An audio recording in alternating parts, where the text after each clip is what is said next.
Listen-only mode. Hi everyone, this is Sarah Butler with Faith Trust Institute, and I want to welcome you to today's presentation, Creating a Social Media Policy, an Important Safety Tool for Your Congregation. I'll introduce our presenter in just a moment, but first we need to go over a few technical details. First of all, you should be able to hear me now and see the technical information slide on your screen. If you're having problems with the sound, please check to make sure that your speakers or headset are plugged in and that your volume is turned up. If you're having other problems, I recommend you exit the webinar, return to the link in your email, and then try to connect again. All audience members will be muted throughout the presentation. If you have questions or comments, you can submit them anytime using the question box on the right side of your screen. We'd love to hear from you. I'll hold on to all the questions until the last 15 minutes, and hopefully we'll be able to get to as many of them as possible. If for some reason you don't see the question box on your screen, click on the small orange arrow on the right side of your screen, and that should expand the feature options. We want to thank the In Faith Community Foundation for making today's presentation available. They've invested in a series of 12 webinars in 2015 as part of their Ending Family Violence initiative. They've sponsored dozens of webinars in the past few years, and you can find recordings of many of those on our website. We invite you to visit infaithfound.org to see the other great work that they're doing, and we are very grateful for their sponsorship. Today's presenter is Lydia Mulkey. Lydia is the Youth Ministry Director for the Community Church of Sebastopol, UCC, and will complete her Master of Divinity at Pacific School of Religion next week. Yay! She served in children and youth ministry at churches in the Bay Area, Los Angeles, and also in Tennessee. She also serves on the Outdoor Ministry Committee for the Northern California Nevada Conference of the UCC. And just recently, her congregation went through developing a social media policy. So hopefully she'll have some great experiences to share with us. In February, Lydia presented a webinar on talking to teens about social media as part of our teen dating violence awareness programs. So you can find that recording on our website if you're interested. And audience members, please submit your questions anytime using the question feature. And Lydia, I'm going to turn it over to you. Are you there? I'm here. Thanks so much, Sarah.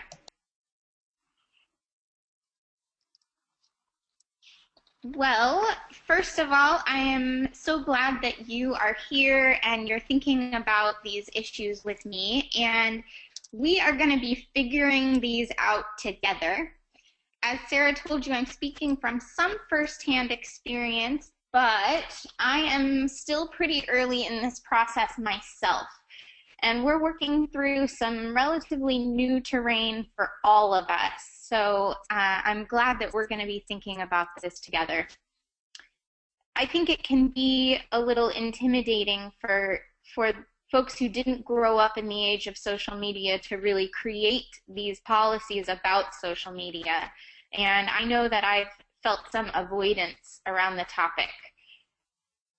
So I'm going to present to you some overarching questions that you'll need to ask as you head into creating or editing your social media policies if you already have one.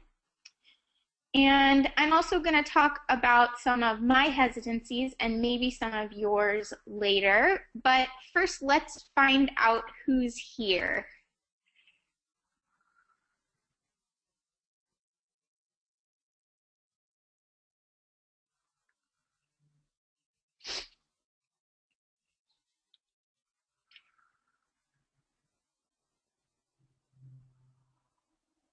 And once you've completed the poll, hopefully Sarah can let us know who we've got here.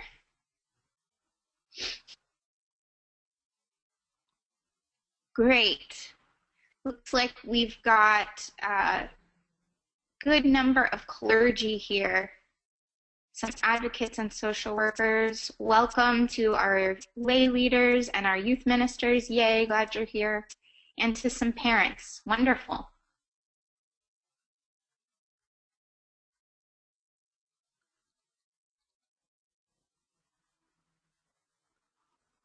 All right, let's get to our first slide.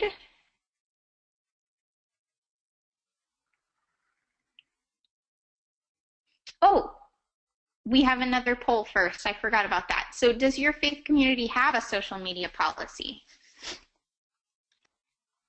Sorry, Lydia, that was my fault.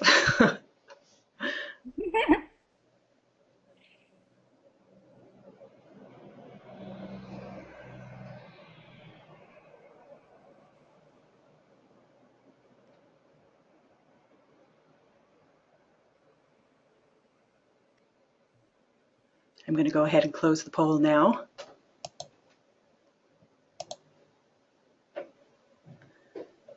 So it looks like most of us don't have social media policies. I am not surprised. Great. We're going to work on this together then.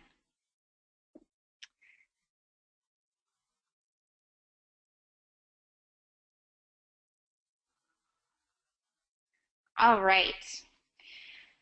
So, seeing that most of us don't have social media policies, it'll be important for us to start with why we need a social media policy. First of all, we live in a world of social media. It's just inescapable at this point.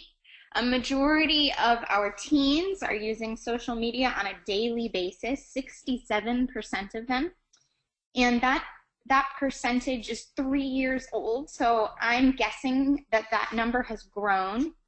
When we isolate older teens, it's even higher at 73%. And the number of adults who are using social media on a daily basis is growing. It's rapidly rising. Another reason that we want a social media policy is because we want our churches and organizations to use social media. We want to be easily found. We want to be very present on the web. And there are so many benefits. Social media has made marketing, events, communicating with parents and congregants, getting the word out about our programs or quick changes to our programs much easier than it used to be. We also want folks to find community and support online. We know that when social media experiences are healthy, people find resources that they otherwise wouldn't have access to. They find support when they are in situations of violence or abuse. They interact in ways that boost self-esteem and encourage confidence and growth. And we have the opportunity to participate in the rich online community that already exists and that needs our voices to be a part of it. So we want to be able to use social media safely. There are some barriers and challenges that we have to consider. But for a moment, I want you to think about your church or organization's mission. If you have a mission statement that you can bring to mind, how might social media fit into your mission? And I want you to think of that as your starting place. Why, how, and when you use social media is going to have everything to do with who you are as a church or an organization.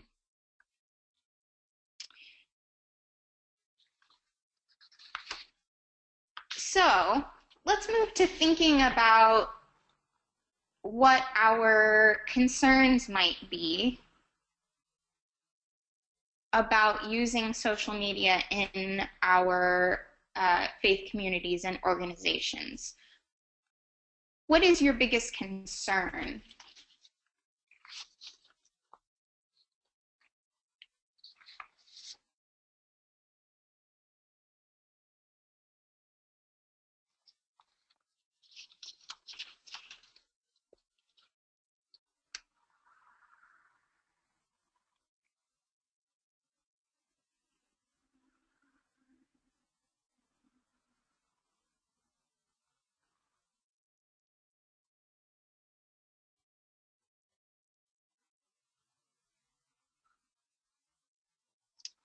Okay. It looks like we're pretty evenly divided. Safety issues, not enough control, and the need to constantly monitor content are our top three, and we're pretty evenly divided on those. That makes a lot of sense. So let's take a look at some of these.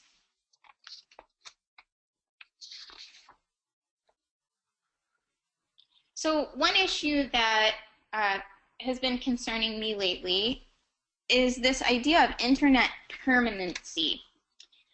When we're making a social media policy, we want to communicate that there is some permanency to what we put on the web. I have a friend who really regrets having destroyed all of the pictures of her and her boyfriend after they broke up, because then they got back together and got married. And I was thinking about how today's teens are never going to have that experience, because every picture they post is there forever. And even if they try to destroy it, they're not going to be able to. So what we post online, we will never be able to rip up and put in the trash can, and we'll never be able to throw it into the fireplace, the online fireplace. There's just no such thing. Those things are pretty permanent. So we want policies that encourage careful consideration in how things get posted onto a rather permanent medium. We also need a plan so that we can facilitate privacy and confidentiality requests. So think about this. What happens when we have a child in the midst of a custody battle whose whereabouts shouldn't be public? Do we have a policy in place to deal with that when it comes to social media? What about when a child wants to share confidential, very personal information with us in an online forum? These are some situations that we're bound to face, and we can face them with more grace if we already have a policy before the need arises. And I'm really glad that here we are starting to work from a policy. I have come home from camps and events to find some of my own students who are in foster care whose pictures shouldn't be up online. And finding those pictures on Facebook and Instagram is complicated, because then I have to work out how to get those removed and maintain the dignity of those kids and make sure that their safety isn't compromised. So having a policy ahead of time and making sure everybody knows about it is really helpful in that. Our next point, delineating responsibility. So for what are we willing to take responsibility? And we know that we can't take responsibility for everything that gets posted online. So we want to make sure we're stating that we are responsible for how we react should things get posted that were not posted by us. And we want to know how we're going to document, delete, and deal with anything violent, anything inappropriate. So how can we protect ourselves from content that seems to be out of our control? And how do we make sure that we're dealing with it once it's there? I used to work with a volunteer who was an absolute model of how to do social media in a church.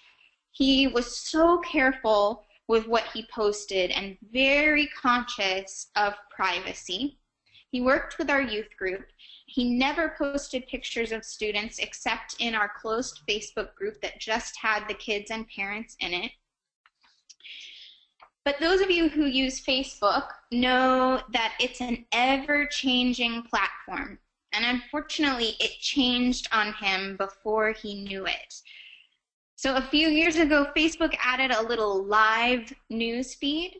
So instead of just seeing what you post, all of a sudden people could see everything you liked, everything you commented on. They could see everything you did in this live stream on Facebook. And it's still there, by the way. So this awesome youth leader commented on a very funny but very inappropriate for youth post that was made by a friend of his. And some of our youth saw it and commented to him about it at youth group the next week. And being as careful as he was with his social media, he was absolutely mortified. So we do the best we can to keep up with social media, but social media changes. So we need clear policies that clearly state our responsibility, and we need to be flexible enough to work with an ever-changing platform. And as that story shows, we need to be conscious of how these platforms are changing on us on a very regular basis. Let's talk for a moment about digital abuse. Digital abuse is the use of technologies such as social networking to bully, harass, stalk, or intimidate. It's verbal or emotional abuse that's perpetrated online. Now, it doesn't happen frequently, but it does happen. Some resources tell us that about 4% of teens have experienced digital abuse. And of course, any amount is too much. So digital media is providing another platform for an abuser to exhibit power and control. This can happen through monitoring social media use, keeping tabs on someone. It could be through what is said, the kind of language that's used, or it could be through ignoring or berating the person online. For the purpose of grooming children and youth. Trust can be developed online and special relationships formed. So policies that don't allow for these special relationships to happen, that speak against them, that make sure private messages between adults and youth can't happen, those are important. We need to protect our children and our youth, and we need to be proactive in the way that we approach social media ourselves. Think about this. I would bet that you have thought about having windows on your doors at your church where children are present, in your Sunday school rooms, in your youth room. You've probably thought about the rule of 3, making sure that you're never alone with a student. But do you have a window on your Snapchat? And do you follow the rule of 3 on your Facebook Messenger? These are the kinds of things that you may not have thought about before. But you can see that a social media policy makes as much sense as all of the other safety policies that you've put in place when you put it in those terms.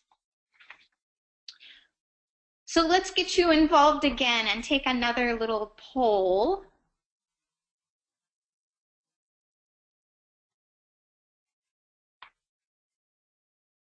What are your concerns regarding a social media policy?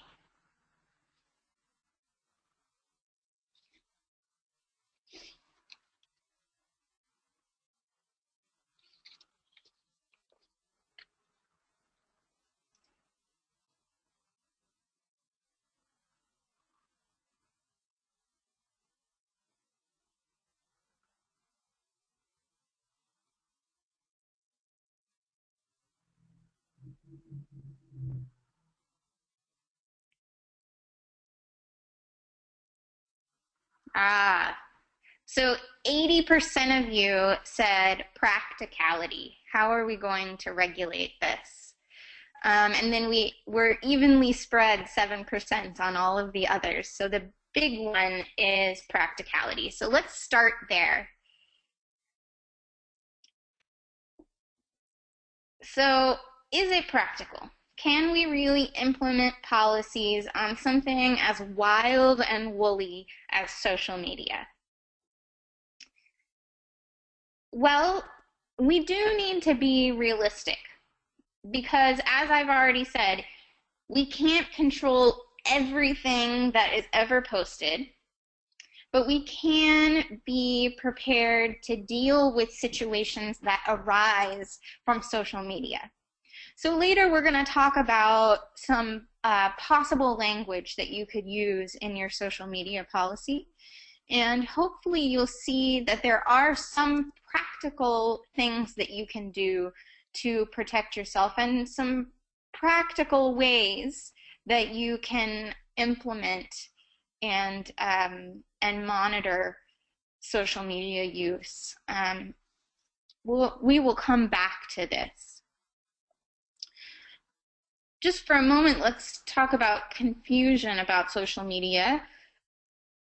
And the first thing I would do is encourage you to look back at that February webinar that Sarah mentioned that was all about getting to know social media.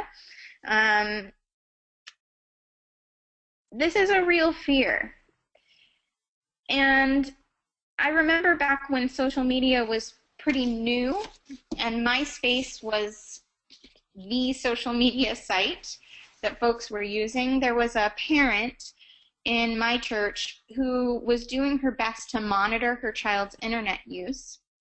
So she, before her child could friend someone on MySpace, she would take a look at their site. And she typed in what she thought was the web address to her son's friend's MySpace page so she could check the content. And she found a pornographic website. And of course, she was extremely alarmed. She called the other child's parents, and she really created quite a stir before she realized that she spelled MySpace incorrectly. She didn't know how to spell it. So social media moves fast, but we can familiarize ourselves. Hopefully we can have some fun getting to know these social media sites because they are intended to be social and enjoyable. And when we know about these sites, we can serve as a resource. We talked in February about how fast social media is changing and moving, and we said that by the next time we talked there would be a new site, and sure enough there is. Periscope is brand new and has its own exciting possibilities and its own potential pitfalls.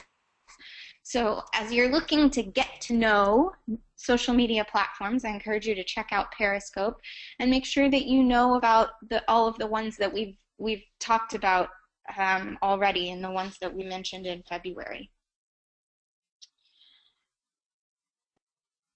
So another potential resistance is just feeling like there are too many policies. The idea that no one reads the fine print anyway, so why do we have all these policies? Well, social media presents challenges that aren't met by our usual safety policies and procedures. And I'm speaking to myself when I say this. The fact that I haven't communicated my previous policies well enough isn't a good excuse not to create the new ones that we need. So we're going to talk later about effective ways to communicate the policies that you are going to create or have created, and make sure that these really get used. That goes to the practicality. So here are some questions to consider about your social media policies. First, who will be accountable to the policy, and how are they going to be accountable to it? Starting with employees, this seems like the obvious one. Of course, your employees will be responsible to your social media policy. You pay them to be responsible to your policies. And then another probably obvious one would be your volunteers, except that this will require some thought as to how you enforce the policy, and that's going to depend on how you manage your volunteers and what kinds of policies you're going to put in place for volunteers. In the policy that was recently developed in my work, we did not include youth. Youth were not considered a responsible party to the policy, except in this way. We called for a digital covenant to be developed with the youth's input. So this is a tough question. How can we hold youth accountable to a social media policy? And I want you to hold on to that question. We'll keep thinking about it. And finally, parents, which I think is a really interesting one. Not only thinking about how do we hold parents accountable when it comes to their child's social media activity, but how do we hold them accountable when they are interacting with the church or organization on social media. So I have a Facebook group that's just for parents of kids in my program. And it started rather informally, and I haven't included any kind of policy or covenant with them yet. But this has caused me to think, what might I ask of parents? So I want you to hold on to that question and consider it as well.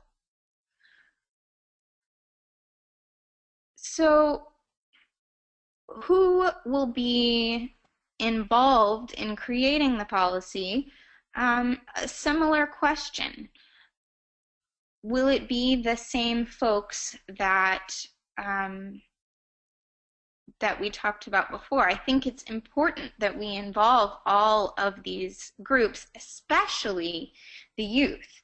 And as I just told you, we didn't involve youth in creating ours, which at first, as I was thinking about this webinar, I thought, ooh, that's a mistake I'm going to have to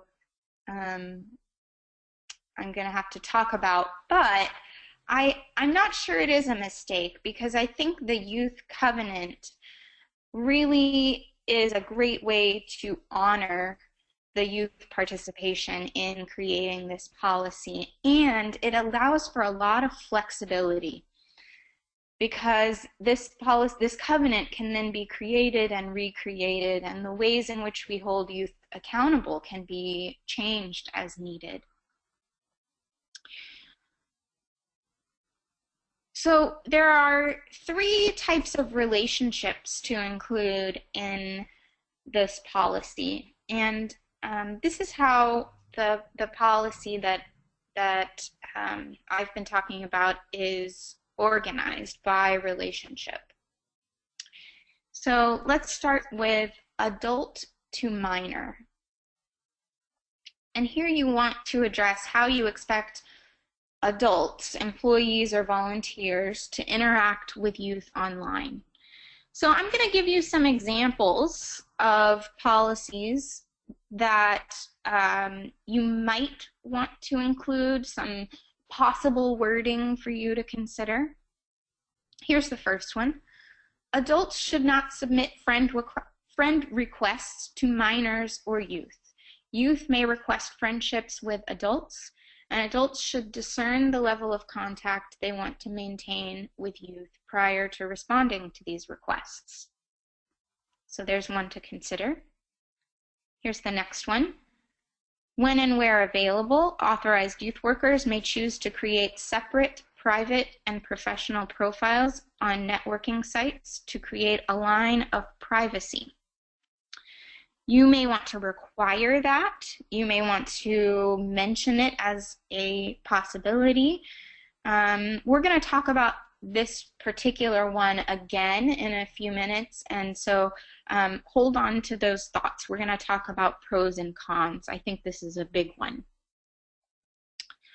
Here's another one. If an authorized youth worker chooses to accept friend requests from minors or youth that are associated with their community of faith, we recommend that youth workers have full access to the professional youth workers profile and correspondence. So some people, for example, will share all of their correspondence with youth or minors, or where deemed appropriate with adult congregants, with their senior pastor or with a member of senior staff or management in an organization. Others will keep documentation of all conversations and save that to a file so that it can be retrieved whenever it's needed. So you may want to specify what you expect as far as transparency in the interactions that adults and minors have. Here's the next one. All youth and adults should be informed that any communication sent via digital means, email, social networking, is not confidential and may be reported or shared with others. So if you adopt the policy that someone is going to read all the communication between an adult and a minor, if you decide that a member of senior staff will be able to look at all of that, then you're going to need to let your youth know that. Just be upfront about that. Here's another one. Use closed groups, but not hidden groups on social media. These groups should have both youth and adult administrators. So a closed group is a group that an outsider can't see what's posted. If you're not a member of the group, you can't read the posts in that group, but you can see that the group exists. A hidden group means that no one can know that the group exists. You have to be invited to the group in order to see that it's there, and you can't find it. You couldn't search for it and find it. Here's another one. Covenants should be created to govern what is appropriate and inappropriate content to be placed and displayed in the online group for a camp or a youth group, etc. We talked a little bit about that one already. Here's another one. Any inappropriate material that is not covered by mandatory reporting laws should be deleted from the site. Any material that is covered by mandatory reporting laws should be reported, and you may want to include the process for reporting in your policy. Should be documented for church record, and then should be deleted from the site. This is a good policy to have in place to make sure that all of your employees and volunteers know what to do in that situation should it arise. Another one, any content that details inappropriate behavior outside the bounds of the covenant that you create together during a church-sponsored event or activity should be addressed by authorized youth workers and parents. And one final one for you to consider. Parents should be informed that content that appears on youth pages or groups that are not sponsored by the church are not within the purview of authorized youth workers. In other words, if kids in the youth group are posting things on non-church related sites, it's not the responsibility of the youth worker to deal with that inappropriate content. So let's look at adult to adult, and we're going to go through this much more quickly. I wanted to give you some examples on adult to minor because I think it's important for us to really think through that one in a little more detail together. But I'm just going to give you some questions to think about here. What kind of adult to adult relationships will your policy include? Do you want to include employee to employer, clergy to parishioner, volunteer to volunteer? You might consider including what kind of information is not appropriate to share through your social media sites. For example, perhaps you want to share confidential information about a youth or congregant only in writing or in person. You may not want that shared through social media. You may also want to include information about privacy and permanency if your policy addresses clergy to parishioner conversations. Now let's look at minor to minor relationships.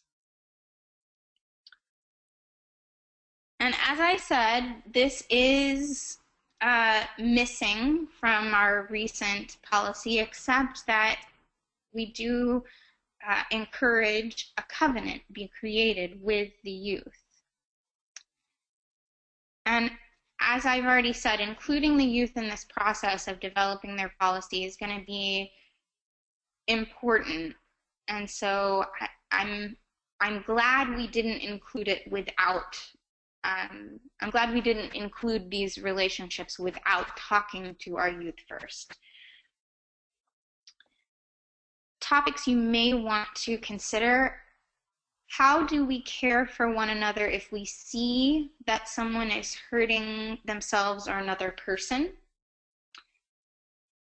What information is appropriate to share on our church or organization's social media pages? And who will we include in our social media groups?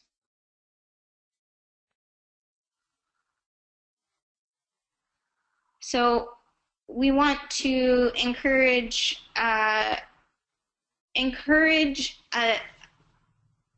culture of consent with our youth. We want to remind them that they need permission from the other person before posting anything that they said, before posting photos. So these are going to be important things to talk about as you're developing a covenant with youth. How do we communicate the policy? This is a big question. A lot of you talked about practicality, and this really does speak to practicality. So we want it posted online. That should be a given. This is a social media policy. It needs to be online. Verbally reinforced. How often will you remind people about your social media policies out loud? Will you do it at the beginning of each event, at the start of each new camp season or new school year? And how will you make it memorable and clear? First, you want to make it concise while still being as thorough as it needs to be. 2 pages. 2 pages is what ours is. And I think that's good for keeping it really clear and easy to read, but it still has the meat of what it needs. I talked to some friends and got some really creative ideas for communicating your policies. So I'm going to share some of their ideas. The first one is having the youth make creative videos that communicate the policies. And then having each new person who connects with your social media page watch that video. So when someone likes your page or sends you a friend request, you send them the video, and the video asks them to agree to your policies. Creating a photo album that illustrates the policies, having the youth create the photo album, same idea, you then send it to each person who connects with you. You could have a skit that presents your social media policies, that is presented at the beginning of your camps or your events, or could be presented at church, in meetings, and could explain what the policies are and why they're important in a fun way that is memorable. So I hope those ideas from my very creative friends will get your creative juices flowing. Remember, as we said, no one reads the fine print, so we really do need to figure out how we're going to communicate these and get creative. And if you have a creative idea that you want to share, feel free to type it in the question box, and we can take a look at those during the question and answer time. Then, what about accountability? Once you have the policy in place and you have communicated it, how are you going to hold people accountable? Who's going to monitor social media activity, and what will the process be for addressing when someone breaks the policy? And you're going to need to answer these questions at least 3 times, because you need a plan for when a youth breaks the policy, for when an employee breaks the policy, and for when a volunteer. How will those be similar? How will they look different? So now let's look a little bit at content and just think about what the policy needs to address. First, it will need to address privacy concerns. You are going to have people who need privacy due to situations of domestic violence, due to foster care and adoption proceedings and custody disputes, and you are going to just have personal requests for privacy without knowing why, and all of those need to be honored, and there needs to be a process in place for how you'll do that. Photo releases need to be included in your addressing privacy concerns. How will you make sure that people who do not want their photo posted publicly, that request is honored? Confidentiality. Ask the question, can you ensure confidentiality if someone brings a pastoral care issue to you online? So how will you encourage or discourage folks from using social media as a platform for seeking confidential help? We want people to get the help that they need in any way that is safe. So it's important that you think about how to navigate safety concerns while honoring that social media is a really natural and comfortable way for a lot of people to reach out to you when they are in crisis. And then healthy boundaries. Boundary issues are especially important on social media. And I want us to go back to this idea of separate accounts.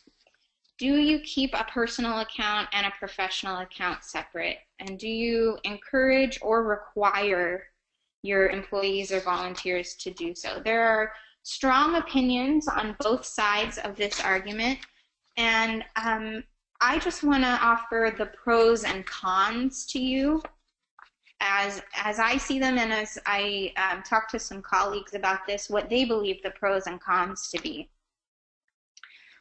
So the pros of keeping a private account and then an account for your church or organizational life. like leaving your private home to go to work, having a separate account for home and church or organization related social networking can allow you to change your mindset. It's like having a place that you can let your hair down and be casual, and then having a place where you know you're going to be on, so to speak. If communicated well, this could model good boundary setting, and it provides some added protection, especially when you make this a policy for your volunteers who may not be as careful with what they're posting on social media. There are a few young 20-something, not to single them out, but this is kind of when I see this most often.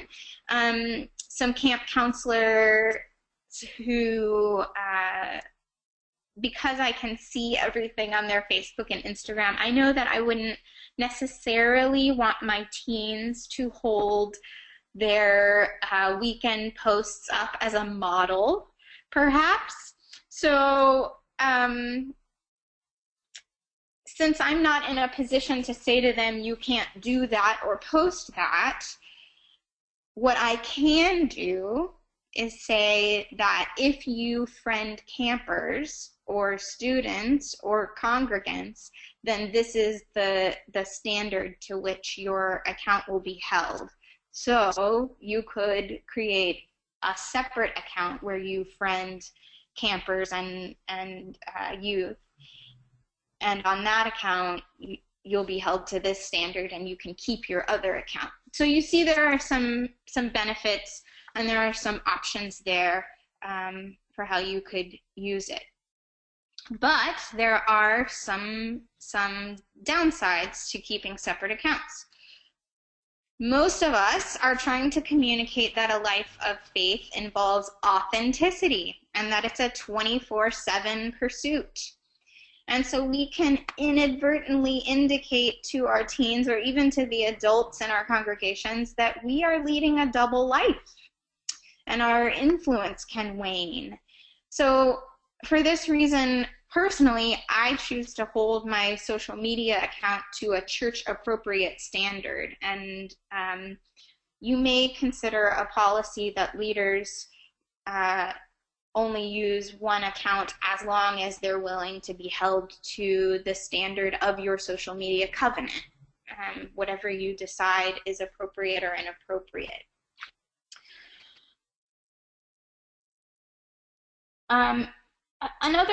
Another con, I think, to having them separate is you miss out on an opportunity. When you're keeping an appropriately revelatory but appropriately boundaried single account, you can kind of teach by example and let students see your humanity in ways that are appropriate. And that can be a really great thing when you're letting them in on your life in ways that are still maintaining really healthy boundaries.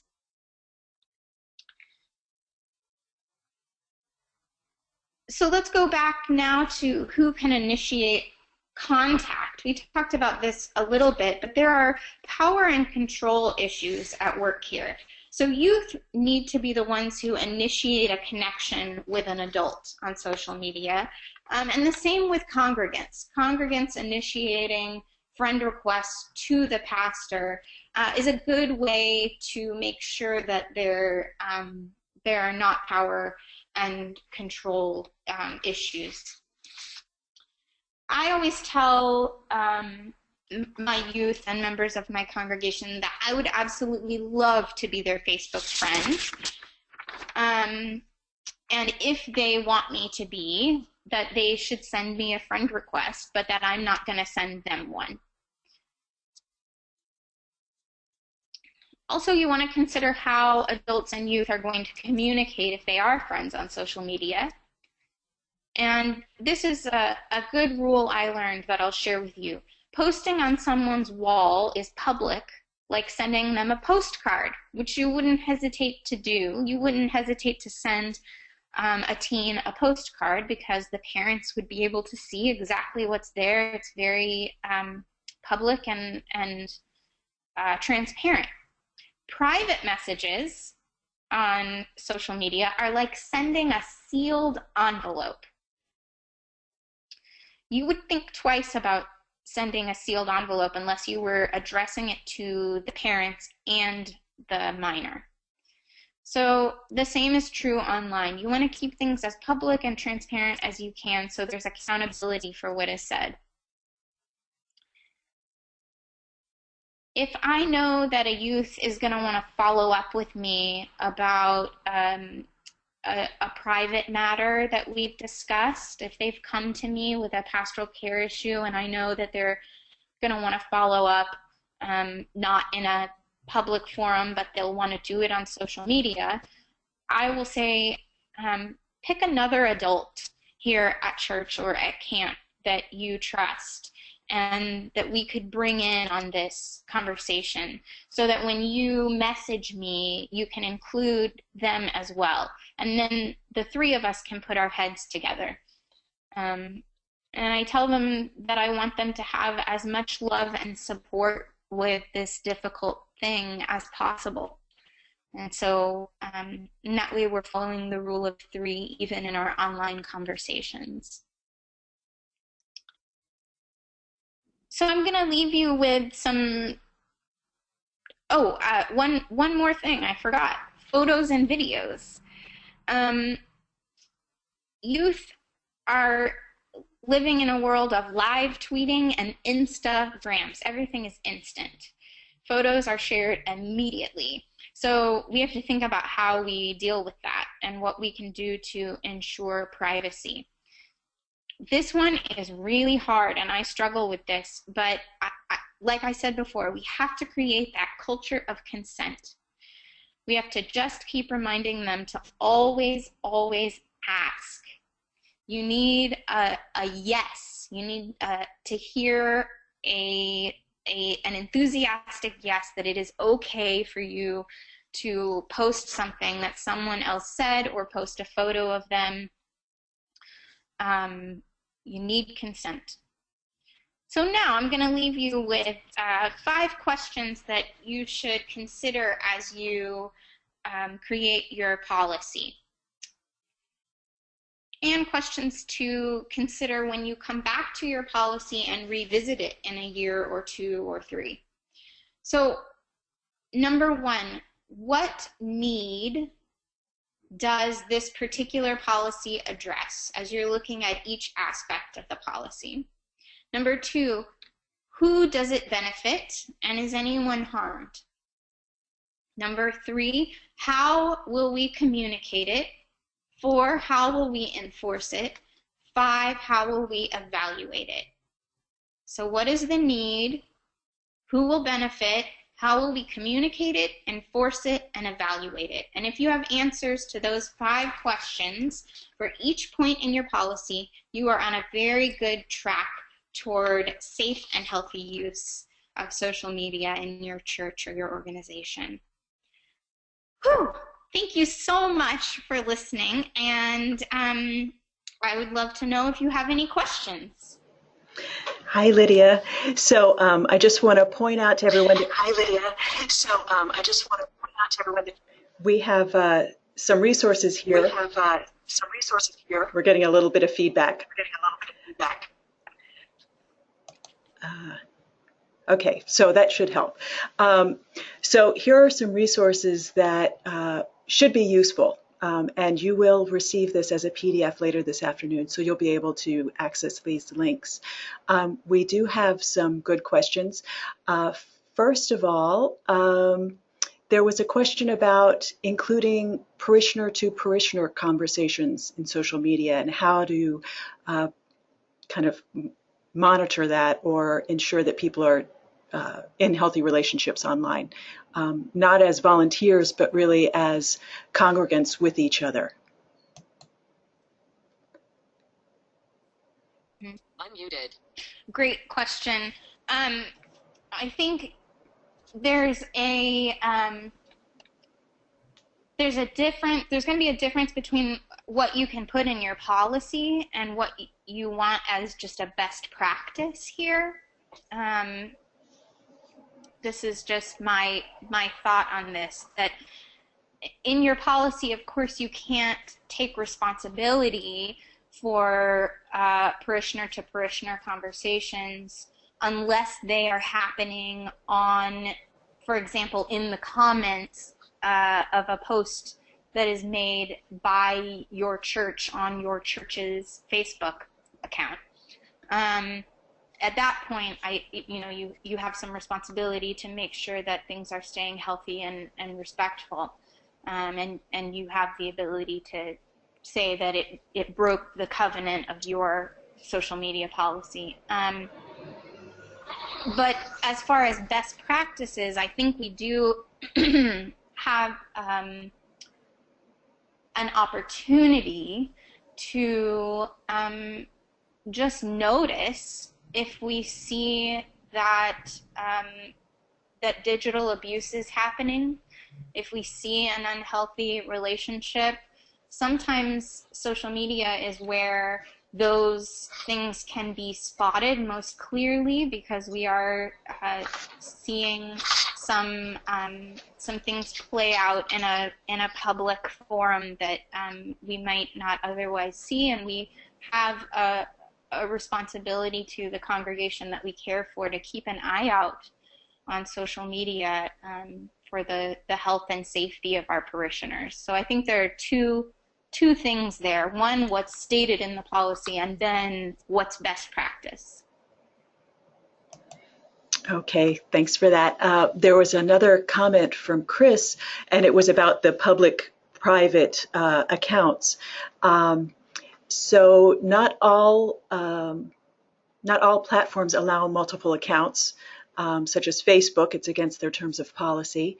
Twitter, Instagram, and others do allow them. So the comment was really about being aware of the terms of service for the platform and making sure that your policy doesn't require people to violate terms of service. And that's a little dicey, I think, especially with Facebook, because they make it very difficult for people to have those separate accounts. What do you think, Lydia? Unmuted. Yes, that is a tough one.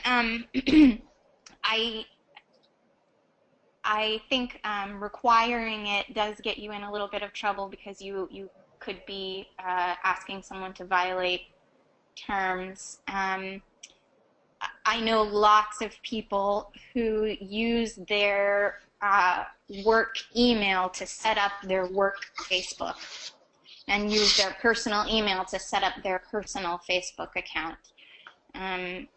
So that's how people get around it, but that is something to consider. What are the ethical implications if you're going to ask someone to have two accounts on a site that really says we don't want people having two accounts? Okay, one last question. How do you define use? Sorry, say that again, Sarah? So how do you define youth in these relationships? Unmuted. Oh, great. So when I am talking about youth, let's see, I wish I had my policy here, because it actually has a definition of youth.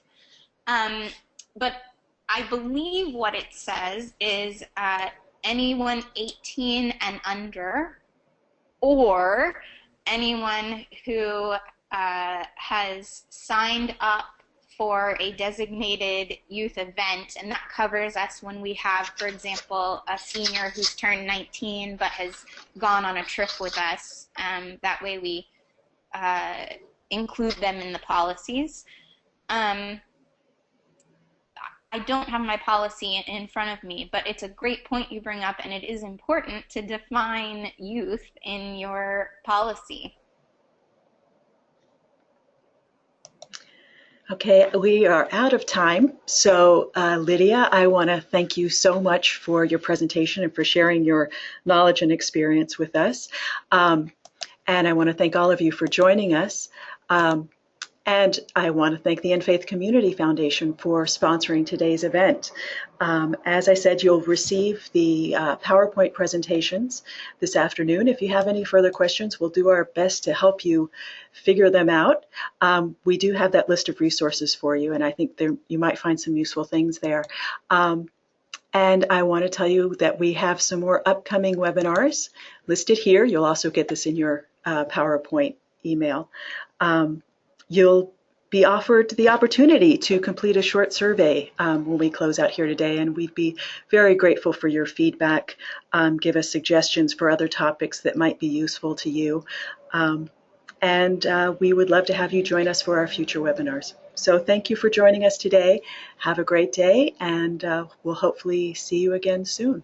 Thank you. Bye-bye.